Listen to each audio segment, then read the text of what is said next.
A look at what's happening around the New York Jets. 1. Year of the Big Cat. The last time the Jets had a high-profile defensive lineman entering the final year of his contract, Sheldon Richardson, 2017, they traded him. The time before that, Mohamed Wilkerson, 2015, they drafted another defensive lineman in the first round, Leonard Williams, sending a message to Wilkerson. Now, 4 years later, Williams finds himself in the Wilkerson position, preparing for the last year of his contract and wondering about his long-term future. The questions will intensify if the Jets select a defensive lineman with the No. 3 overall pick in the NFL draft, perhaps Nick Bosa, Quinnen Williams or Ed Oliver. Round and round we go. The Jets have a way of repeating history. Unlike 2015, when Wilkerson, 24, was the subject of pre-draft trade speculation, it's all eerily quiet on the Williams front. The Jets are intent to ride it out with him, waiting to see if he can deliver a blockbuster season that would warrant a massive, long-term extension, or, failing that, a franchise tag. It could backfire, of course, if he doesn't rise to that level. In that case, they could lose him next year for nothing. 2019 NFL Draft when, April 25-27 where, Nashville, Tennessee. How to watch, ABC, ESPN app. McShay 3-round mock. Barnwell's All Trades mock, 32 deals. What does that mean? Not a whole lot. In the end, it's all about production. Wilkerson moped for months, but he enjoyed a career year and landed a 5-year, $86 million deal, a bad investment, as it turned out. If Williams plays lights out, he'll get paid, too. Everything is aligned for Williams to have that kind of season. He's all in, which is what you'd expect from a player in a contract year. By the way, he's making a handsome wage in 2019 at $14.2 million before team workouts in New Jersey. He trained at the Mamba Sports Academy in Thousand Oaks, California. Instead of a normal routine, he changed up his workouts, sprinting up beach dunes and taking jiu-jitsu classes to improve his body control and balance.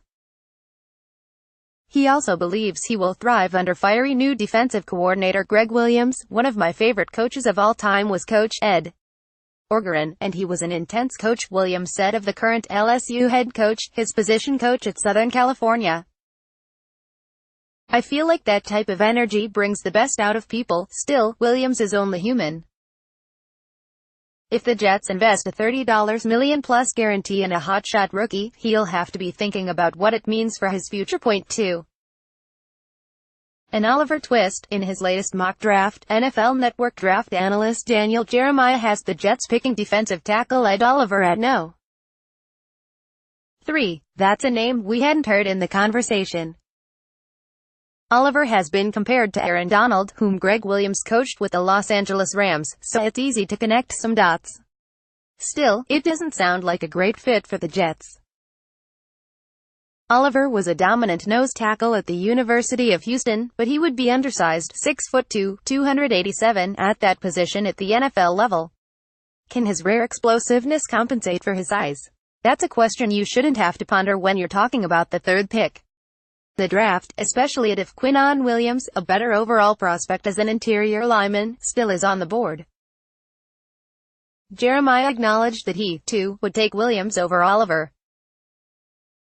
But, in projecting the Jets' choice, he believes Oliver could kind of be more of the Robin type of a player to Batman there with Leonard Williams, just a different skill set to give you a little something different. So that's what his strength would be. An interesting thought, but give me Williams, Nick Bosa or Josh Allen over Oliver. 3. Big name visitors. Teams have completed their top 30 pre-draft visits. The notables who visited the Jets were Williams, Allen, Oliver, defensive end Rashawn Gary, tackle Jonah Williams, tight end Noah Fant, tackle Andre Dillard, center Eric McCoy and linebacker Ja'Kai Polite, who could be an intriguing 3rd-round option. 4. High praise for Gase. Not many people in football know Adam Gase better than former Jets and Miami Dolphins executive Mike Tannenbaum, who worked closely with him in Miami. Tannenbaum's take on Gase is fascinating. He compared the Jets' new coach to one of their old coaches. Podcast, Flight Plan. ESPN Jets reporter Rich Cimini focuses on how the team plans to attack the NFL draft. Special guest Mike Tannenbaum discusses the draft process and new coach Adam Gase. Listen here, I think there are a lot of similarities between him and Rex Ryan, Tannenbaum said on Flight Plan, a new Jets podcast on ESPN. Both those guys are just inherently very confident people. When you sat with Rex in a meeting, he would tell the special teams coach, "Hey, this week we're not going to practice kickoff returns because they're not going to score." He wouldn't just say it to say it. He said it because in his soul he felt that way. I can't tell you how many times Adam would walk up in the hallway and say, "Hey, just so you know, when we're ahead by 25, I'm going to onside kick it in the fourth quarter because I want people to know how high our standards are." He would truly feel that way.